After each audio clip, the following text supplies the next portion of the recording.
Boker Tov, bonjour, bienvenue à notre étude du jeudi matin. Cette semaine, Parashat Yitro, nous allons célébrer ensemble dans l'histoire de la Parashat cette semaine le don de la Torah, les 10 commandements, le Sinaï, et nous allons essayer de toucher probablement au sujet central du fondement du judaïsme, le support de toute cette Torah et ces mitzvot, l'ensemble des mitzvot, la première fois, première parole que Dieu prononce devant et à l'intention de tout le peuple juif, les 10 commandements, le premier des 10 commandements, on va essayer de comprendre, d'étudier cette semaine la portée et probablement la mission, le travail le plus omniprésent de chacun d'entre nous au quotidien, notre mission, j'ai envie de dire. On y va. Déjà, il nous faut savoir que le sujet de la paracha de cette semaine, l'histoire du Sinaï, est central, est essentiel. Chaque jour, en commençant notre journée, on doit s'en souvenir. Je cite, première référence. Alors, on va s'éloigner de la paracha, on revient. Devarim, Rak Ishamer Lecha, ou Shmor Nafshecha Meod.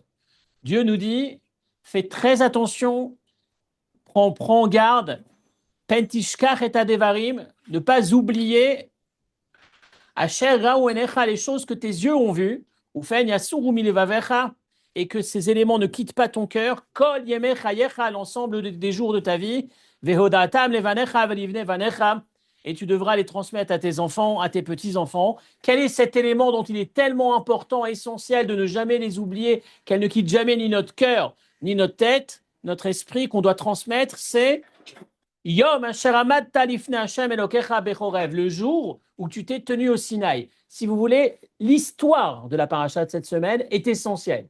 L'histoire, le fait qu'on était tous présents au Sinaï, c'est essentiel, c'est au centre de la vie juive. Il faut impérativement s'en souvenir, le transmettre. Vous allez lire le texte qui suit, Nachmanide dit Akatu vazel edati ou mitzvat lotaase.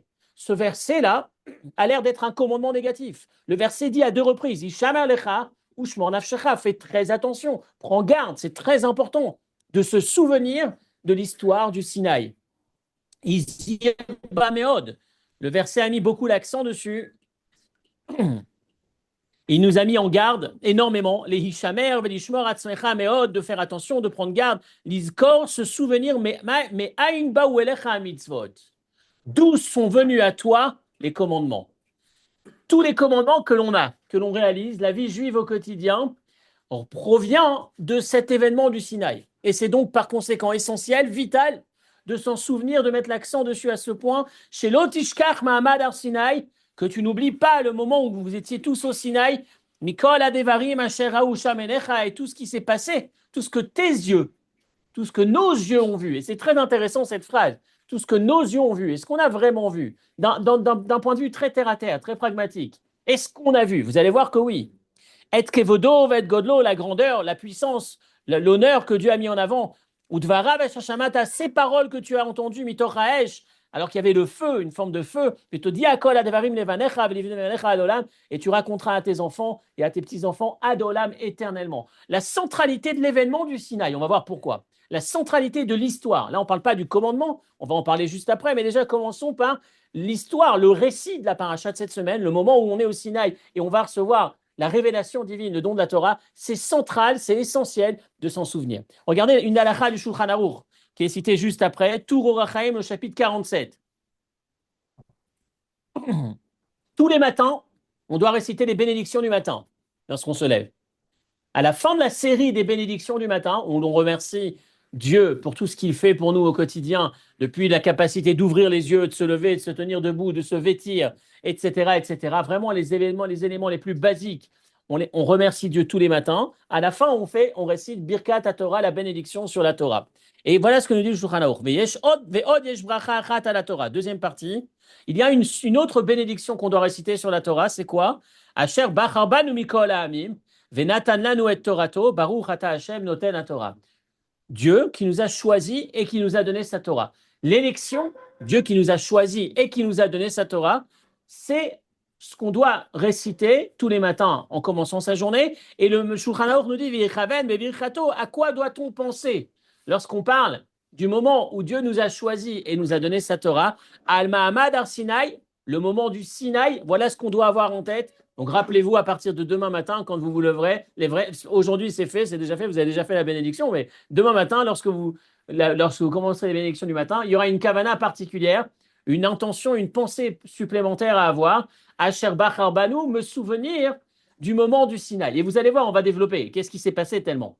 Se souvenir du moment du Sinaï, on doit avoir ça en tête au moment où on fait la première bénédiction de la Torah, presque. C'est pas la première, c'est la deuxième bénédiction de la Torah. Et la première, c'est Asher Kideshan au Mitzvotav et Tzivanu al Livrei Torah. Mais en tout cas, c'est dès le matin qu'on est déjà dans cet esprit. Er Bachar Banu Mikol Hamod ve Kervanu. Et donc, quelle est la particularité de l'événement du don de la Torah? Pourquoi c'est si central de s'en souvenir?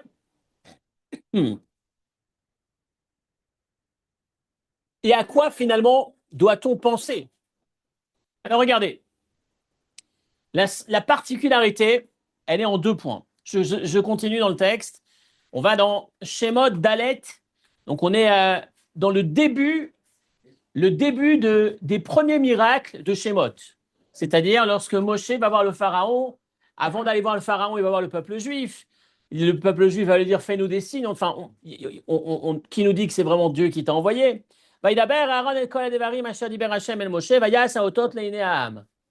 Première chose, Moshe fait des miracles, des signes que Dieu lui avait donnés, la main, le bâton, etc. Et le peuple a cru. Juste après, on va avoir Vayar Israël et Tayad Agedola Asher Asa Hashem Bemitzraim. Juste après, on va avoir Dieu a fait des miracles en Égypte, le peuple juif a vu, il a cru en ces grands miracles. Vayamin ou Bachem, ils ont cru en Dieu. On va avoir juste après d'autres références, Dieu qui dit à Moshe, ne t'inquiète pas, je vais venir.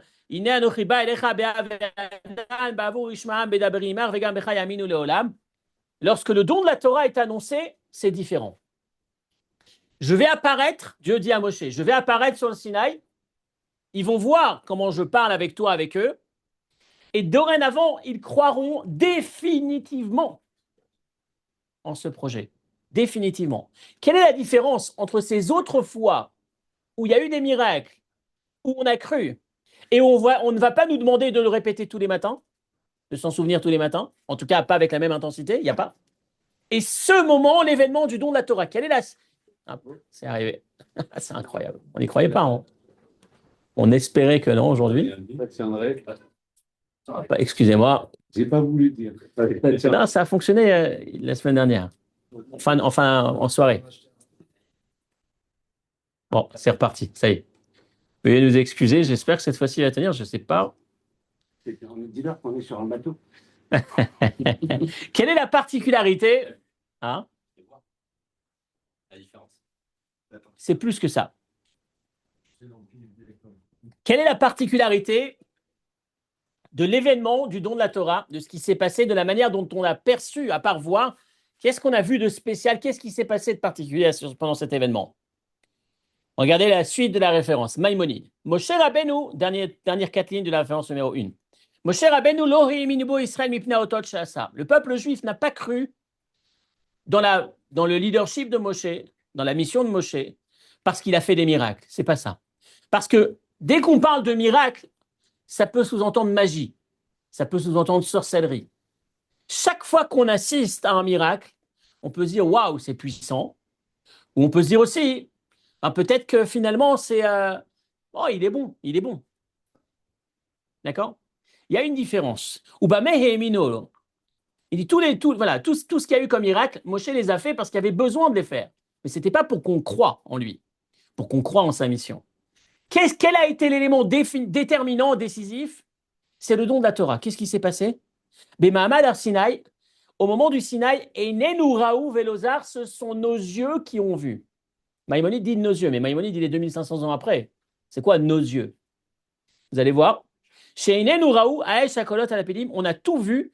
On a entendu que Dieu disait à Moshe, Moshe, viens, j'ai quelque chose à te dire. Puis ensuite, Moshe parlait, etc. avec Dieu. On a vu. Qu'est-ce que ça veut dire, on a vu? On a déjà étudié cette partie-là quand on cherchait à comprendre la spécificité du moment du don de la Torah. Bon, allez, c'est parti. Il y a des jours avec, il y a des jours sans. Qu'est-ce qu'on peut faire? Non, il est pas vieux. Je sais pas, je sais pas ce qu'il y a. C'est le réglage peut-être de ça.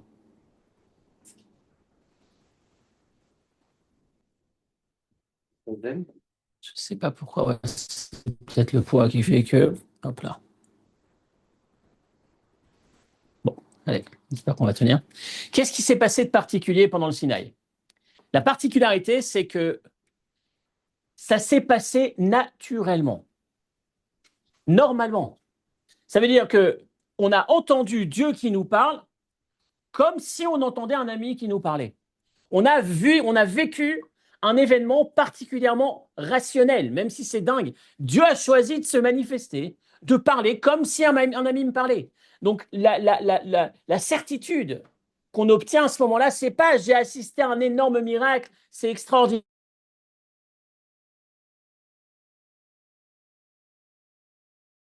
Présent. Et qu'est-ce que ça veut dire nos yeux? Alors que Maïmonide n'était pas. C'est parce que simplement, c'est une histoire à laquelle un de mes ancêtres a assisté, comme un des ancêtres de chacun d'entre nous, et qu'il l'a répété de père en fils. Rappelez-vous, c'est le seul événement, c'est la seule religion qui démarre par un récit où on était plusieurs millions à avoir assisté à cet événement standard. Je dis standard dans le sens où Dieu s'est mis à parler. C'est pas il y a eu un miracle exceptionnel, il y a eu quelque chose d'incroyable dans le sens on aurait pu imaginer que c'était de la sorcellerie ou de la magie ou quoi que ce soit. On a tous assisté à cet événement. Et rappelez-vous la puissance, le fait qu'il n'y ait aucune autre religion qui a inventé sa première révélation par plus d'une personne. Parce qu'en fait, c'est probablement une des preuves les plus intéressantes quand on y pense, et c'est peut-être probablement le sujet auquel on pourra penser demain matin quand on va citer la bénédiction, Dieu qui nous a choisis au moment du Sinaï, qui nous a donné sa Torah, c'est qu'en fait, dès lors que l'instant de la révélation s'est présenté à plus d'une personne, on doit être plus qu'un à le raconter. Or, chacune des religions commence, à part le judaïsme, chacune des religions commence avec le récit où une personne était, et a assisté à un événement qu'on m'a demandé de raconter, c'était tellement spécial. Pourquoi une personne? Pourquoi personne ne s'est dit je vais faire comme le judaïsme et je vais dire qu'il y avait 600 000 qu'il y avait quelques millions? Parce que le jour où quelqu'un vient et dit on était 600 000 à avoir entendu la révélation, assisté à la révélation, on va lui poser la question mais pourquoi personne d'autre ne me l'a raconté? Et même si, admettons, le gars il est plus intelligent, il dit pas on était 600 000, il dit j'ai lu dans un livre qu'ils étaient 600 000. Je suis tombé sur une révélation, je suis tombé sur un texte incroyable qui révélait qu'il y avait 600 000. On va lui dire, mais pourquoi personne, à part toi, n'a jamais raconté ce récit? Même si je raconte aujourd'hui qu'il y a des années, ça s'est passé et il y avait des millions, le jour où je viens et je révèle, où je donne accès au public à cette information, on va me poser la question, mais c'est marrant, il n'y a que toi qui parles de ça. Il n'y a personne jamais. Alors que le judaïsme, la révélation du Sinaï, c'est tout le monde, peu importe l'endroit du monde, peu importe le livre qu'on ouvre, qui raconte exactement cette histoire, qui raconte l'histoire où on était des millions à l'avoir entendu. Parce que dans les faits, la seule possibilité pour que le récit soit retranscrit de cette manière, c'est qu'effectivement, dès le départ, tout le monde était tous les présents pouvaient raconter. Parce que tous les enfants l'ont entendu des parents et ont transmis à leurs enfants, etc., etc. Donc c'est là le sens de ce que dit Maïmonide. Et nous, ce sont nos yeux. C'est qui nos yeux?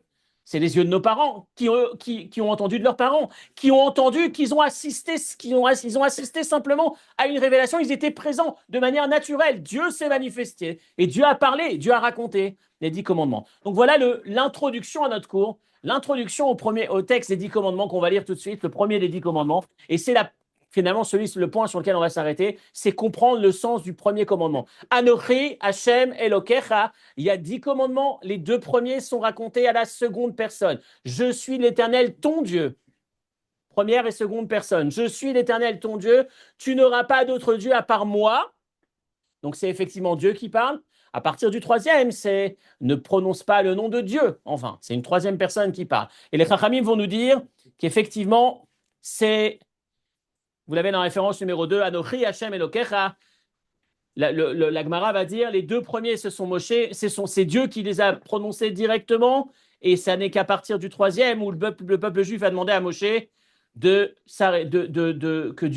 Moshe répète pour Dieu les commandements, parce que effectivement, quand on entend naturellement la voix de Dieu, naturellement, La nature a ses limites et ça a été un événement particulièrement difficile à supporter. C'était pas un miracle qui arrivait, c'était naturellement. J'entends avec mes oreilles la voix de Dieu. Et effectivement, c'est quelque chose de grand. Oui. Le troisième, ne prononcez pas. À partir de là, c'est la troisième personne. Ne prononcez pas. Non, c'est pas. Non, ne prononcez pas le nom de Dieu. Il dit pas mon Dieu, mon nom. Il dit pas mon nom. À partir du troisième, quatrième, c'est pareil. À partir du troisième, exactement. À partir du troisième, c'est pas mon nom. C'est le. Quelqu'un d'autre qui parle. Il parle à la troisième personne. Non, parce qu'il dirait mon Dieu. Non, il dit le Dieu, le nom de Dieu. C'est la suite qui est. Non, s'il disait mon Dieu, c'est pareil. C'est pas Dieu. Il dit pas mon nom. Il dit pas ne prononce pas mon nom. Ouais. Il dit ne prononce pas son nom. C'est ce qu'il disait. Quel est le sens de ce premier commandement? Ça a fait couler beaucoup d'encre. Très, très difficile à comprendre ce premier commandement. Je suis l'Éternel, ton Dieu. Est-ce que c'est véritablement un commandement ou est-ce que c'est un constat, une information, une forme de bienvenue à notre étude ce matin? Je vais vous présenter les prochains commandements. Je me présente. Est-ce que c'est je suis, je me présente ou est-ce que c'est un commandement? Regardez, vous savez qu'on a repris Maïmonide, le cycle d'études de Maïmonide cette semaine. Il y avait cette grande soirée lundi soir au cirque d'hiver, la conclusion du Maïmonide. Mardi, on a recommencé un cycle. Depuis mardi, je vous invite à rejoindre le bateau. C'est tellement, tellement grand, j'en ai beaucoup parlé ce Shabbat, la capacité d'étudier tous ensemble toute la Torah, tous ensemble, le peuple juif entier ensemble, toute la Torah, à chacun à son rythme, soit avec la mitzvah du Rambam que vous avez dans la Sidra, soit avec un chapitre par jour. Ça fait en 3 ans le tour de toute la Torah, soit avec 3 chapitres. Mais en tout cas, Maïmonide, le premier commandement, voilà ce qu'il dit. Chez Tzivanu, Rambam mitzvah taseachat. Chez Tzivanu, Dieu nous a donné l'ordre, Beha amanat elokut, croire en Dieu. Veu shenamin, il nous faut croire, comme il est écrit, Anochi Hashem Elokecha, etc., etc. Et d'ailleurs, la Torah, le verset dit Torah tziva lanu Moshe. Écoutez bien, c'est un texte très joli. Torah tziva lanu Moshe. Moshe nous a transmis la Torah. Torah a pour valeur numérique 611. Tav 400, Vav 6, Rej 200 et He 5. 200 et 400, 600, 6 et 5, 11, 611. Torah, Moshe nous a transmis 611 commandements. Pourtant, il y en a 613. Les 2 premiers, c'est Dieu qui les a transmis. Donc, les 2 premiers. Anochi, c'est donc un commandement. Maïmonide dit, Anochi, c'est un commandement, tu dois croire en Dieu. Et là, je vais vous poser une question, mais évidente, qui dérange tellement. Si je ne crois pas en Dieu, qui tu es pour me dire de faire n'importe quel commandement, y compris celui de croire en toi? Ce serait comme si le président nous donnerait la loi de voter pour lui. Mais quand on vote, c'est le moment où on va choisir si on va écouter les lois que tu vas nous donner, si on va t'accepter en tant que président. Et ça n'est qu'une fois qu'on a validé que tu étais le président ou le législateur, que tu as la capacité, le pouvoir de nous faire des décrets. Mais avant que je t'ai choisi qui tu es, donc comment tu peux dire je te demande de croire en Dieu? Qui me demande? Dieu. Mais si je ne te crois pas, je ne crois pas que tu existes. Ton commandement, je ne le crois pas non plus. Donc la problématique de croire Dieu qui me demande de croire en Dieu, vous allez voir le texte de la phrase d'Aïkar Kirkas, vous avez le texte juste après, il dit Taout Meforsam, pour lui c'est une erreur, c'est pas possible. Comment tu peux compter le mitzvah, le commandement positif de croire en l'existence de Dieu? Kilo Yetsuyar mitzvah bili sheyesh metzave. On ne peut parler de commandement s'il n'y a pas quelqu'un qui donne ce commandement. Or, avant que je croie en Dieu, il n'y a personne qui me donne de commandement. Donc, si personne ne me donne de commandement, tu ne peux pas me demander de croire. Il y a du bateau aujourd'hui, en fait, un peu de bateau, ça va s'arranger. Allez. C'est trop fin pour nous. Ah, je vais recommencer.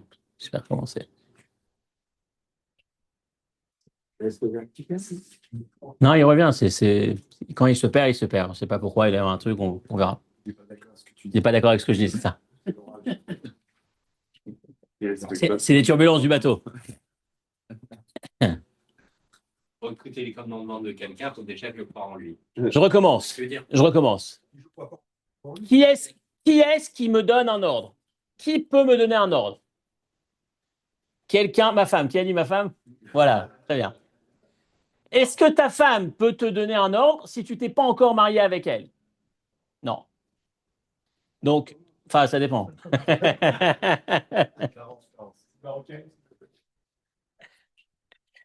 Qui peut donner un ordre? Celui qui est en position de donner l'ordre. Admettons que c'est un juge qui donne l'ordre, qui édicte la loi. Je sais pas, j'ai dit législateur, j'ai dit président, roi, peu importe. Celui qui va, l'autorité, le poids de son mot a du poids parce qu'il est l'autorité. S'il n'est pas l'autorité, son mot, c'est le même mot que n'importe qui dans la rue. Tant qu'il n'est pas l'autorité, il n'a pas d'autorité, son mot ne vaut rien. Et là, il n'a pas encore d'autorité puisque je ne crois pas encore en lui, mais il vient et il me dit, crois en moi. Au nom de quoi? C'est un peu comme si, soit je crois déjà en toi, là je vais aller même un peu plus loin, regarde le texte continue, il dit, chez En minyan tariag mitzvot elak zerota vidbarer chez gazar alenu lasot omanaotanu shelona ase. Donc Nachmanide il va dire, bon, Nachmanide va dire c'est pas possible, c'est pas un commandement, c'est pas possible. A emuna bimtsiuto idbarer shodianu botot moftim etc. Velo iman e becheshbon. Le prérequis pour arriver à une mitzvah, c'est que tu crois. Et donc la croyance, ça ne peut pas être une mitzvah. Donc premièrement, Donc, si je ne crois pas en toi, si tu ne crois pas, tu crois en moi que je crois en toi, je ne crois pas en toi. non, j'ai pas l'autorité de te donner un ordre. C'est pas je te dis, je t'impose, c'est une mitzvah, un commandement. Je te donne l'ordre de respecter mes lois. Mais qui tu es pour me donner un ordre? Il faut que je sois en position d'autorité. Or, je donne l'exemple, c'est l'individu dans la rue qui te donne l'ordre, la loi, qui édicte une loi. Dorénavant, tu dois voter pour moi. Mais tu peux pas me dire tu ne peux pas me donner de loi tant que tu n'es pas élu. Et tant que tu n'es pas élu, je n'écoute pas ta parole. Donc tu n'as pas l'autorité pour. L'héritage, ça veut dire que tu as déjà l'autorité. Donc l'héritage, j'ai pas besoin de voter. Je vais pas, tu me donnes des ordres, mais tu vas pas me donner l'ordre de rester, d'accepter ce que j'ai à te dire. En fait, quand tu dis héritage, tu dis il était déjà. Le père l'était, donc le fils l'est, donc il a l'autorité d'emblée. Donc il ne va pas te donner l'ordre, vote pour moi, il n'a pas besoin de ton vote, il est déjà. Donc c'est un non-sens. Si tu as besoin de ma voix, si tu as besoin que j'écoute ton ordre, c'est que tu es déjà en position d'autorité. Et si c'est grâce à ma voix que tu obtiens l'autorité, à ce moment-là, tu peux pas me demander tu peux pas me demander de voter pour toi. Donc ça, c'est notre première question. La deuxième question, c'est que celui qui croit déjà, il croit déjà. Celui qui ne croit pas, tu ne peux pas lui demander de croire. Pourquoi tu ne peux pas lui demander de croire? Parce que croire, ça n'est pas un élément que tu commandes, c'est un état. Tu ne peux pas dire à quelqu'un, je te demande d'aimer ou je te demande de ne pas aimer. Tu peux dire à quelqu'un, je te demande de faire ou je te demande de ne pas faire. Mais tu ne peux pas dire, je te demande de croire. Croire, c'est un état, c'est soit je crois, soit je ne crois pas. Donc finalement, quel est le sens de ce premier commandement? Est-ce véritablement un premier commandement? Selon Maïmonide, c'est un vrai premier commandement. Selon le texte que je viens de citer avec Torah, il y a 613 commandements. Les deux premiers commandements, c'est Dieu qui me les a donnés. Donc c'est un commandement, on a l'impression que c'est un commandement. Mais en même temps, on va prendre, je cite le livre que j'ai cité tout à l'heure, qui dit que ce n'est pas un commandement. Ce n'est pas possible de dire que c'est un commandement, parce qu'un commandement, ça ne peut, encore une fois, la croyance, c'est démarrer par l'idée qu'il y a Dieu. Maintenant qu'il y a Dieu, j'écoute ses commandements. Mais je crois déjà qu'il est. Si je ne crois pas qu'il est Dieu, je ne peux pas écouter ses commandements. Donc ça, c'est la première idée, première question, première réflexion. Ça, c'était pour poser la question, est-ce un commandement ou est-ce pas un commandement? C'est ça. C'est comment comprendre, ma question, elle va plus loin, comment comprendre Maïmonide, qui dit que c'est un commandement. La question, c'est quel est le sens? Et d'ailleurs, si on lit bien les mots, quand on lit les mots, qu'est-ce qu'on entend? On entend Anochi Hashem Elokecha, je suis l'Éternel ton Dieu. Il n'y a pas écrit je te demande de croire. Maïmonide dit c'est un commandement de croire. Mais en vérité, si on lit la formule, un commandement, ça commence comment habituellement? Un commandement, ça commence par mets les téphilines. Un commandement, c'est respecte le Shabbat. Un commandement, ça aurait dû être crois. Là, c'est écrit Anochi Hashem Elokecha, je suis l'Éternel ton Dieu. On a plus l'impression que c'est une présentation plutôt qu'un commandement. Et donc la question, c'est effectivement comment se fait-il que Maïmonide nomme ce texte, cite cette première mitzvah, ce premier commandement, comme un commandement, la première formule des 10 commandements, des 10 paroles finalement. Je suis l'Éternel ton Dieu, il appelle ça un commandement. Comment on peut comprendre que ce soit un commandement? Ça fait du bateau aujourd'hui. Mais bon, il y aura du son. On l'écoutera en version son, ce sera plus simple pour ceux qui sont derrière l'enregistrement. Je ne sais pas expliquer. Et quand il dit Anochi, c'est déjà une présentation qui n'est pas, dans la. Je sais pas. Allez. On continue. Anochi, c'est je suis l'Éternel ton Dieu. Quelle est la place, quel est le sens de cette phrase, je suis l'Éternel ton Dieu? Comment est-ce qu'on peut comprendre que c'est un commandement? Ou en tout cas, selon Maïmonide. On va essayer de comprendre déjà ceux qui pensent que ce n'est pas un commandement. Alors, par quoi commence toute la Torah? Si ce n'est pas un commandement, ok? Alors, comment tu peux me donner 612 commandements derrière? Je crois pas. Je crois pas. Toute la Torah, elle repose sur le fait que Dieu me donne des commandements et que j'accepte ces commandements, mais je ne crois pas en Dieu.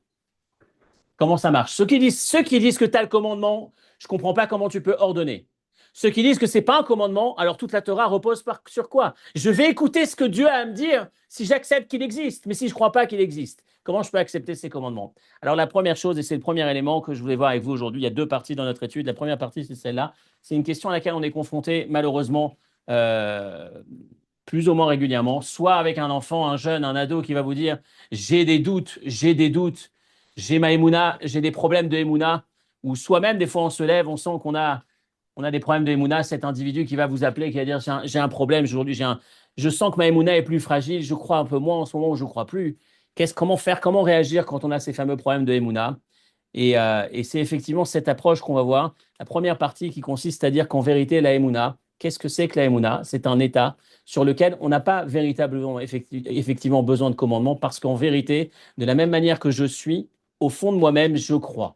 C'est une réalité. Quand on dit c'est une réalité, c'est un sens, c'est une intuition sur laquelle, effectivement, il n'y a pas besoin de travailler. Il n'y a pas besoin de se l'imposer. De la même manière que j'existe, que je suis, au fond de moi-même, on a cette intuition quelque part que Dieu existe. Vous allez me dire d'où ça vient, comment se fait-il qu'on n'ait pas besoin de commander cette chose? Comment se fait-il que c'est une réalité? Regardez le texte suivant, dernière partie de la référence numéro 2, Sefer Mea Shearim, Amar Rabbeinu Hazaken Maï Neshama.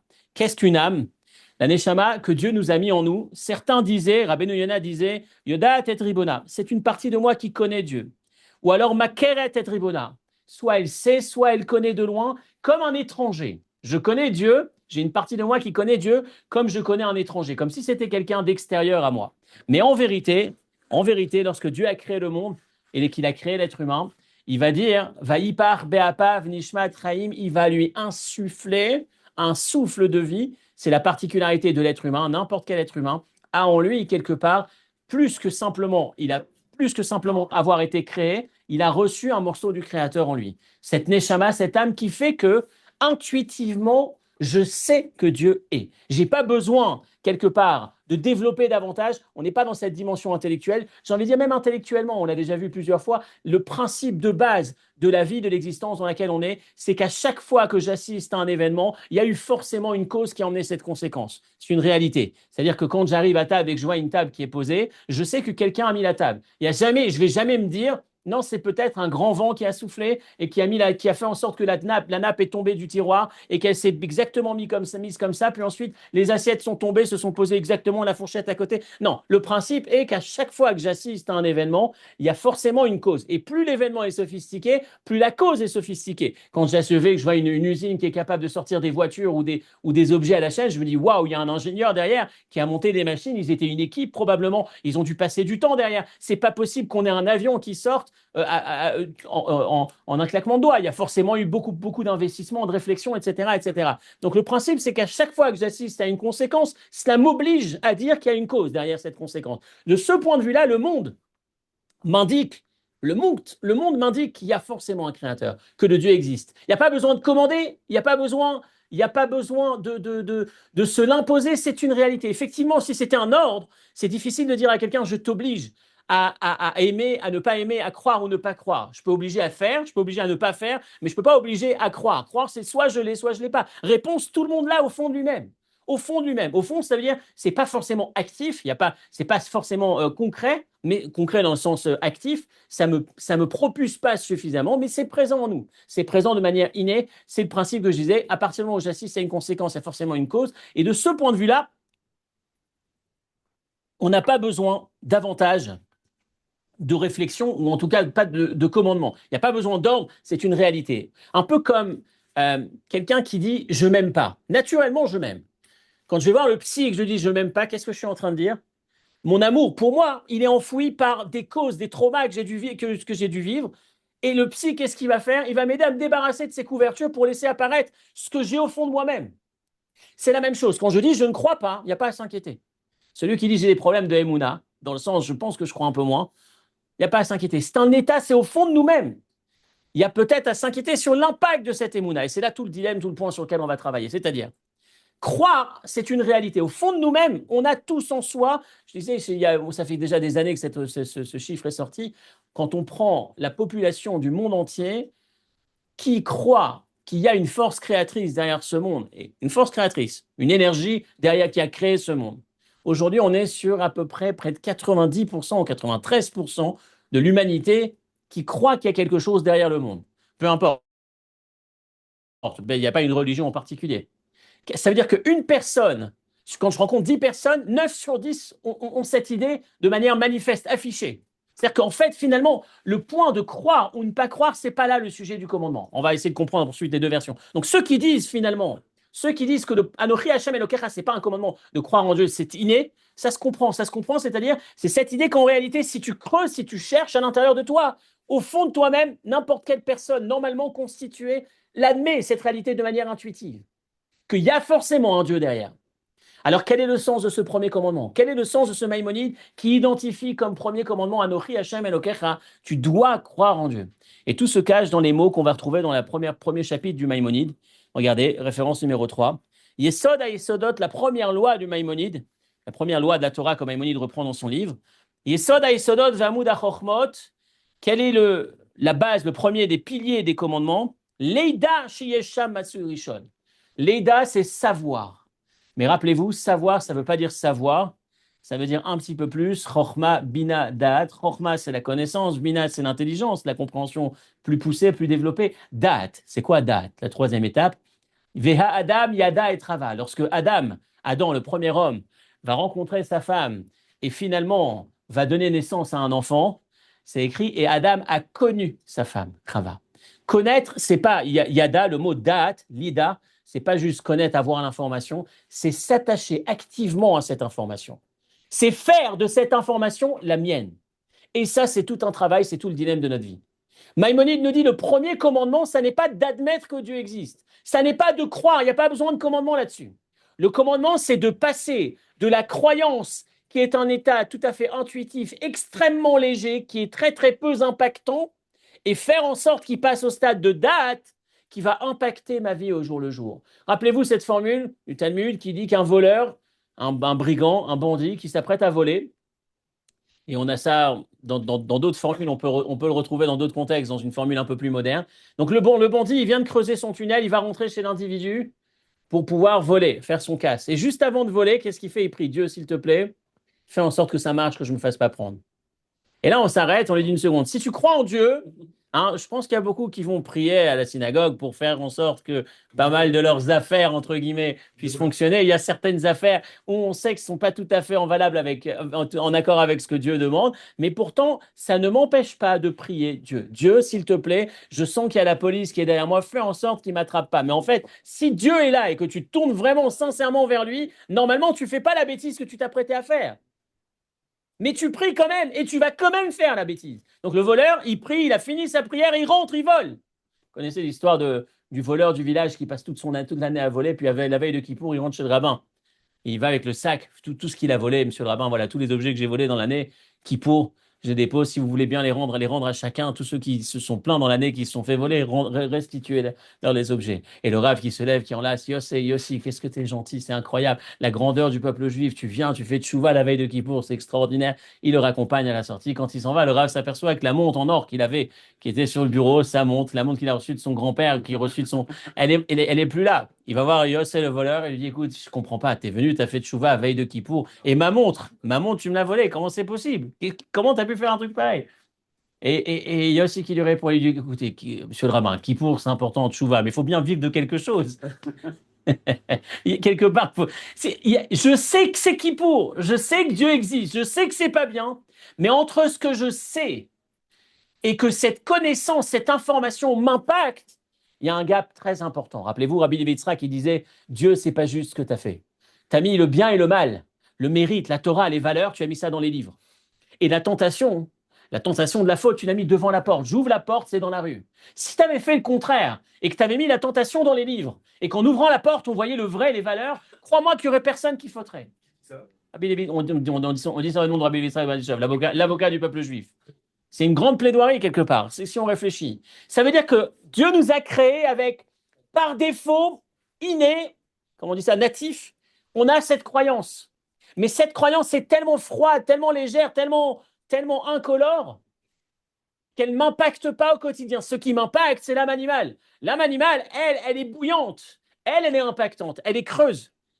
L'âme divine, la croyance, je la possède. C'est vrai, c'est authentique. C'est très puissant, mais ça ne m'impacte pas. C'est très calme. L'âme animale, pour qu'il puisse y avoir ce libre arbitre, qu'on puisse être tenté quelque part, qu'on ait du mérite à faire le bien, qu'est-ce qui se passe? Elle est beaucoup plus forte en communication. Elle est bouillante. Bouillante dans le sens où il faut que tu agisses, j'ai besoin, je sens que c'est maintenant, je dois le faire. C'est du côté âme divine, du côté émouna, la foi, ça reste à l'intérieur. La croyance est là, mais elle n'impacte pas suffisamment. Et qu'est-ce qu'il faut faire pour passer du stade de inné au stade d'actif, le fait que ce soit simplement présent et que ça puisse m'impacter et que ma vie change, il faut passer par date. Le commandement numéro 1, Anochi Hashem Elokecha, c'est le commandement où Dieu me demande de faire en sorte que cette croyance innée, elle soit contemplée, elle devienne au stade de date, elle m'impacte, je concerné, que je sois moi-même impacté par cette croyance. Et ça nécessite un travail, et c'est ça l'objet du premier commandement. Rappelez-vous, Yosef Hatzadik, très belle histoire, vous connaissez tous l'histoire de Yosef, on l'a vu et revu je ne sais combien de fois. Yosef Hatzadik, un jeune adolescent, regardez cette Torah authentique, ce côté tellement cru, entre guillemets, tellement franc. La Torah nous dit un jeune homme de 17 ans qui se retrouve tout seul en Égypte, abandonné, en tout cas sa mère morte, la mère étant décédée jeune, le père le pensant pour mort, oui, il pensait qu'il avait perdu son fils. Les frères, complètement déconnectés de leur frère, c'est eux qui l'ont vendu. Il est seul au monde, il s'apprête à fauter. Il s'apprête à fauter vraiment. Il a même déjà laissé son vêtement, je pousse un peu, j'abîme un peu le texte, mais pour pousser vraiment la réflexion, il s'apprête à fauter. Il n'y a plus rien qui le retient quelque part. Et à la dernière seconde, il va voir le visage de son père, il va se retenir. Qu'est-ce qui s'est passé lorsqu'il a vu le visage de son père? Voir le visage de son père, c'est avoir la notion innée de croyance qui passe du stade endormi, latent, et qui arrive dans la phase que je vais appeler active. Active, c'est-à-dire impactante, qui est capable de dire non, ça ne correspond pas, j'y vais pas. Ça n'est pas pour moi, je le fais pas. Il a utilisé cette base de croyance qu'il a en lui, que tout le monde a par défaut, et il a réussi à la passer au stade d'après. Dès qu'il voit qu'en vrai il croit, dès qu'il arrive à voir, comme on disait la semaine dernière dans le cours Béchalach, ouvrir la mer, voir qu'en vrai je ne suis pas ce que j'ai l'impression d'être de manière superficielle, je suis quelqu'un tellement différent, tellement plus profond, qui a des vraies valeurs qui comptent beaucoup plus. Date, c'est quoi? C'est de passer de la connaissance, pas la connaissance, pardon, de la croyance, c'est-à-dire le modèle intuitif, c'est une intuition, j'ai au fond de moi-même l'idée que Dieu existe, mais ça ne m'impacte pas. Ça passe au stade de ça y est, je la vois devant moi. Oui, c'est moi, je suis concerné par cette information. Et dès que je suis concerné, effectivement, je suis capable de me retenir. Et c'est ça le sens, regardez référence numéro 3, deuxième partie à Yom Yom. Mitzvat Aseh Arishona Belashon Rambam. Le premier commandement selon Rambam, dans ces termes, c'est Leida. C'est mis en gras. Savoir, c'est-à-dire avoir la connaissance. Avoir la connaissance, c'est-à-dire pas l'information. Connaissance, attachement, c'est-à-dire être impacté par cette information. Vehim mitzvat amoar, c'est l'intellect. Bien que tout le monde croit de manière basique, de manière innée, on est tous nés avec cette information. On a au fond de nous-mêmes cette intuition, consciente ou moins consciente, que Dieu existe. Chovat amoar ve'asechel, le commandement, c'est d'utiliser son intellect, lehavi emunazo bidia ve'asaga, qu'elle soit saisie, cette information, saisie, qu'elle m'interpelle, qu'elle soit dans la partie du cerveau qui m'impacte au quotidien, qui impacte mes actions, que Moshe Katuv da'at elokeavicha ve'yadat ha'ayom, le commandement qui fait référence à cette notion de da'at, qui veut dire la passer au stade actif, je dirais, de l'intellect. Concrètement, qu'est-ce que ça veut dire? Vous avez ici Sefer HaMaamarim, dernière référence. Ka'asher echad lomed sugia. Concrètement, ça veut dire faire un effort au quotidien, mettre dans sa to-do list, mettre dans son emploi du temps, dans ses exercices, l'idée de faire en sorte que cette information passe du stade de l'information au stade de l'intégration, date, c'est-à-dire que ça puisse être mis en avant dans mon intellect, mis en avant dans mon cerveau, que ça puisse davantage m'impacter. Comment on fait ça? Quand on étudie, ce qu'on fait chaque semaine, quand on passe un moment à se casser la tête, et peut-être ce matin un peu plus que d'habitude, quand on passe un moment à réfléchir, à s'approfondir, on va chercher dans les ressources plutôt dormantes, on va les mettre en avant parce que je me suis fatigué, parce que je fais un effort pour me sentir concerné. Deuxième étape, quand on finit un cours, quand on a fini un moment d'étude, utiliser le cours, l'idée que je viens d'étudier et me dire comment ça peut me parler. Comment ce texte, comment cette idée est censée avoir un impact sur ma vie, sur ma personne. Et ça, c'est essentiel. C'est ce qui fait que je quitte le cours, je quitte ce moment d'étude, je me balade, je transporte cette information et d'un coup, elle devient impactante. Elle fait en sorte que ma vie va évoluer. Parce que je n'ai pas juste écouté une belle théorie, mais je fais ce travail de m'approprier cette théorie. M'approprier dès qu'elle devient la mienne, elle va avoir un impact supplémentaire. En tout cas, potentiellement, elle est capable de m'impacter. Et c'est ce qu'il dit dans le texte en bas. Il dit, quand on étudie pour étudier, c'est une chose. Quand j'étudie parce que je suis concerné par un sujet. Et tout le monde est passé par là. Quand vous étudiez une théorie, peu importe ce que c'est. Bon, c'est intéressant, c'est joli. Quand vous êtes concerné par le dossier, vous étudiez l'économie, vous étudiez le droit. Le droit, on vous dit, tiens, dans le droit, j'ai appris qu'il y a une loi qui dit ci ou ça. Demain, vous êtes vous confronté au dossier. Vous avez été embêté par votre voisin et vous vous dites, tiens, j'avais entendu qu'il y avait une loi. Là, vous allez étudier la loi, vous allez l'approfondir, vous allez la maîtriser, vous allez la vivre d'une manière complètement différente parce que ce n'est pas la même chose. Cette fois-ci, il s'agit de moi. Il ne s'agit pas simplement d'une idée, il s'agit de comment cette idée va m'impacter. Je cite, C'est la froideur. dans un sens, exactement. Elle passe du stade d'information à vivre La froideur, c'est un des aspects. Aujourd'hui, le mot, c'est date, c'est-à-dire la connexion avec l'information. Et la connexion, ça passe, entre autres, je cite, Aval kasher העניין נוגע לו, le mot est très joli, quand ça me concerne, כמו שהוא עצמו צריך לסוגיה הלכה למעשה, quand c'est halakha, par exemple, ici il parle de halakha. Quand j'étudie des lois, en général, ou quand j'étudie cette loi parce que j'en suis concerné, parce que c'est le sujet, c'est mon problème du moment, je ne sais pas si je peux faire ça ou pas, mon voisin m'a fait ça, est-ce qu'il a le droit de le faire, etc., etc. D'un coup, c'est plus la même étude. Hadibou shelo bechayut rabba. Il va en parler avec véhémence. Vous connaissez ces individus qui parlent avec beaucoup d'énergie. Beaucoup d'énergie, pourquoi? Parce qu'ils se sentent concernés par le sujet. Ils sont passionnés par le sujet. Parce que c'est de eux qu'il s'agit. Si c'est juste parler d'un sujet qui concerne un autre de l'actualité, c'est une chose. Mais dès qu'il s'agit de moi, je vis la chose différemment. Et c'est ce qui fait que cette information passe du stade de latent, dormant, une information qui existe mais qui n'a aucun impact, aucune influence. Et d'un coup, elle est capable de m'impacter. Etc., etc.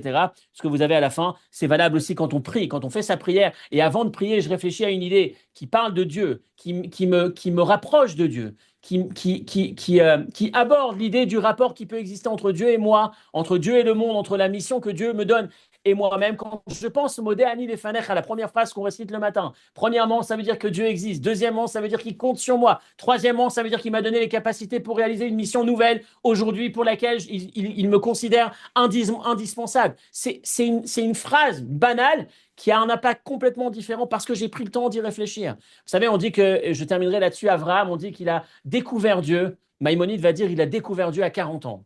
Pardon, Hikir Abraham El-Boro. Abraham a connu Dieu à 40 ans. Pourtant, on sait que Abraham a découvert Dieu à 3 ans. Comment on peut dire 3 ans? On sait que tout le monde a entendu l'histoire. Ekev, Asher-Shama, Abraham Bekoli. Ekev, ça a pour valeur numérique 172. Il a vécu 175 ans. 172 ans, Abraham a écouté Dieu. 172, moins plus les 3. Donc les 3 premières, effectivement, il ne connaissait pas Dieu. Il a découvert Dieu à 3 ans. Pourquoi Maïmonide dit qu'il a connu Dieu à 40 ans? Et en fait, l'explication que le rabbi nous donne, c'est qu'effectivement, entre 3 et 40, c'est le temps de passer de l'information. À 3 ans, il savait que Dieu existait.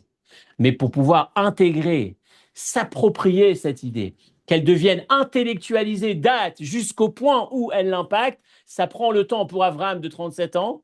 Pour nous, c'est le temps d'une vie. Mais en tout cas, savoir que c'est un chantier prioritaire. Le premier des 10 commandements, date, c'est un chantier prioritaire d'investir de l'énergie chaque jour, chaque moment de notre vie. Investir sur l'idée que je crois, c'est une réalité. Il n'y a pas à s'inquiéter. Celui qui vous dit je ne crois pas, il n'y a pas à s'inquiéter. Il croit, c'est une réalité. Il y a besoin de se débarrasser des couches, des traumas, des éléments qui sont passés au-dessus, qui nous empêchent de mettre ça en avant. Mais par contre, investir de l'énergie. Quand on écoute un enseignement, quand on écoute un tzaddik, vous savez, les vidéos, les enseignements du rabbi qu'on a en image ou en son, quand on écoute, on est en train de se connecter, on est en train de vivre un message de Torah, un message divin qui va révéler cette partie qu'on a enfouie et qui va la faire passer un peu en avant. Quand on se fatigue et quand on médite, quand on contemple sur l'idée qu'on vient d'entendre, combien on est censé en être concerné, et de cette manière, elle nous impactera davantage. Shabbat Shalom, et si Dieu veut, à la semaine prochaine. ça, on va vous- Ouais. Je suis.